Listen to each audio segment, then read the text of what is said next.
तो नमस्ते दोस्तों, स्वागत है आप सभी का शारदासन ग्रुप ऑफ एजुकेशन के यूट्यूब चैनल पर। मैं शुभम तिवारी। आज आप जो मेरे पीछे देख पा रहे हैं, खूब सारे पेड़ जो रखे हैं, तो ये हमारे प्रकृति प्रेमी सिरोही से अनिल जी कसवा की देन है।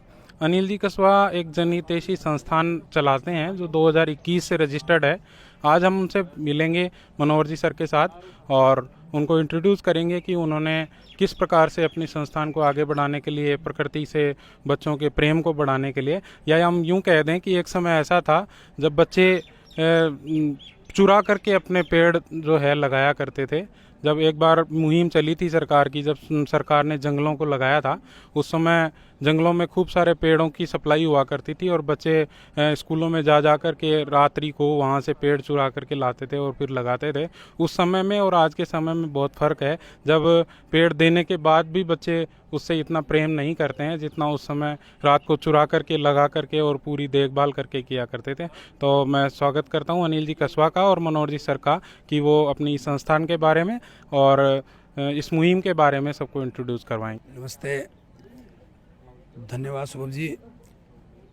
आज ये जो पौधे हमारी तरफ से विद्यालय में पहुँचे हैं, जनहितैषी संस्था पूरे नीम का थाना क्षेत्र में 58,000 पौधे निःशुल्क वितरण करवा रही है। उसी कड़ी में आज विद्यालय के सहयोग से पौधे यहाँ पहुँचे हैं और बच्चों को वितरण करवाए जाएंगे।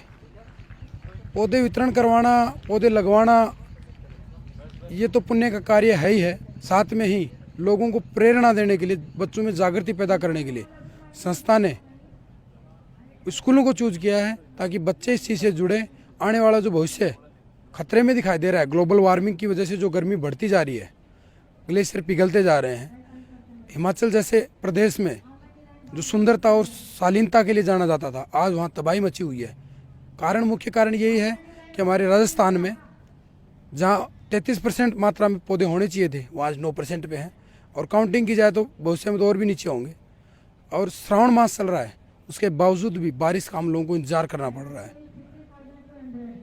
और उधर जो हिमाचल प्रदेश है, वहाँ पे तबाही मची हुई है क्योंकि सारे बादल तो वहाँ पहुँच गए। यहाँ पे बादलों की कमी रह गई क्योंकि बादलों को बुलाने का कार्य भी पेड़ पौधे करते हैं। अगर पेड़ पौधे नहीं होंगे तो बारिश भी नहीं होगी, जल की भी कमी होगी और जो मिट्टी का कटाव बढ़ रहा है, डस्ट पोल्यूशन जो एनवायरनमेंट में फैल रही है, जिससे जो बीमारियां बढ़ रही हैं, कैंसर जैसे रोग।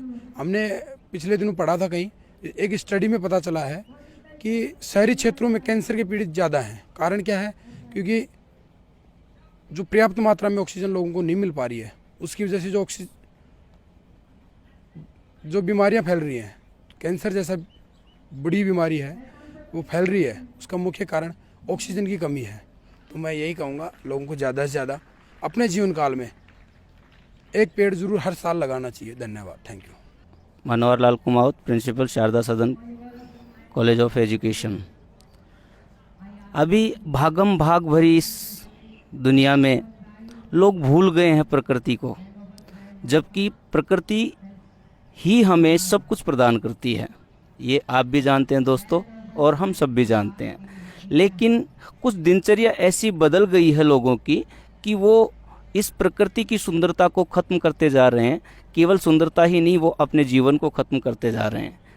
ऐसे इस भागम भाग भरी दौड़ में एक संस्था जो अनिल जी सर ने अभी शुरुआत की है, 5 सालों से ये चल रही है। सर फौजी हैं, आईटीबीपी में ये कार्यरत हैं हिमाचल में, और एक अच्छी जनहितैषी संस्था 5 सालों से इनके निर्देशन में कार्यरत है, जो 13,000 पौधे जो पेड़ बन चुके हैं, ये लगा चुके हैं।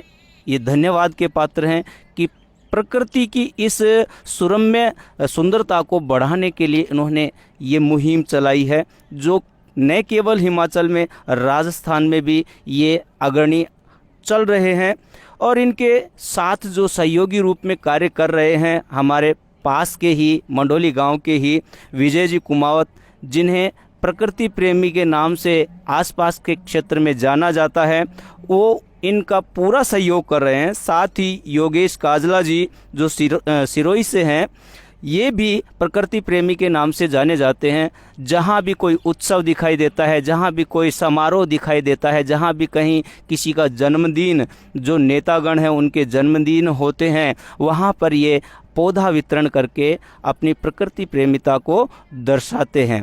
इनके लिए बहुत बहुत धन्यवाद। आज हमारे ये विद्यालय में आए हैं और पीछे देख रहे हैं कितने पौधे बच्चों के लिए ये उपहार स्वरूप लेके आए हैं, और ये जागृति पैदा करने का प्रयास करेंगे कि प्रत्येक बच्चा जो इस पौधे को अपने घर में लगाएगा, एक पेड़ के रूप में वो उसे देख सकेगा आने वाले 5-4 सालों में, और उसकी छाया तले न केवल वह बच्चा, उसका पूरा परिवार साथ बैठकर आनंद उठा सकेगा।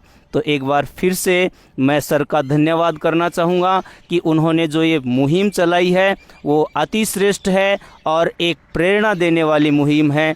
इसी के साथ में मैं फिर से आभार अभिव्यक्त करना चाहूँगा कि बच्चों को, हमारे बच्चों को इसके प्रति ये जागृत करेंगे और पेड़ उपहार स्वरूप देंगे। धन्यवाद सर आपका।